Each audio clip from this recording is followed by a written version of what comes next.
এই ক্ষোভ বিক্ষোভ আধিপত্যবাদ বিরোধী লড়াইয়ের প্রতীক শরীফ ওসমান হাদির হত্যাকারীদের গ্রেপ্তার করতে না পারার প্রতিবাদে। শুক্রবার দুপুরে শাহবাগে শুরু হওয়া এই অবস্থান কর্মসূচি চলে শনিবার মধ্যরাত পর্যন্ত। এ সময় ওসমান হাদির খুনিদের গ্রেপ্তার দাবিতে স্লোগান দেন তারা।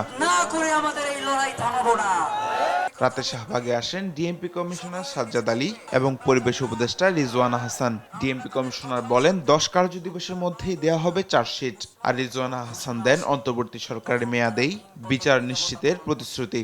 অন্তর্বর্তী সরকার আমাদের শহীদ হাদিকে যারা খুন করেছে সে সমস্ত চিহ্নিত খুনি এর পিছনে যারা ছিল সকলকে চিহ্নিত করে বিচারের মুখোমুখি করার জন্য কাজ করে যাচ্ছে।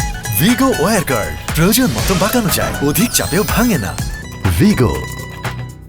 এর পিছনে কারা আছে সেগুলো উদ্ঘাটনের জন্য আমরা জোর প্রচেষ্টা চালাচ্ছি এবং অনেক ক্ষেত্রে আমাদের যথেষ্ট অগ্রগতি আছে। আমরা আশা করতেছি আগামী 10 দিনের মধ্যে অর্থাৎ জানুয়ারি মাসের 7 তারিখের মধ্যে এই মামলার চার্জশিট দিব। রাত 11:30টার দিকে শাহবাগ ছাড়েন অবস্থানকারীরা। ঘোষণা দেন রোববার শাহবাগ সহ দেশের প্রতিটি বিভাগে করা হবে অবরোধ।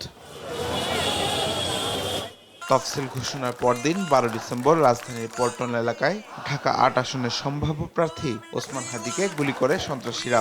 এরপর 18 ডিসেম্বর সিঙ্গাপুরে চিকিৎসাধীন অবস্থায় মারা যান ইনকিলাব মঞ্চের আহ্বায়ক হাদি।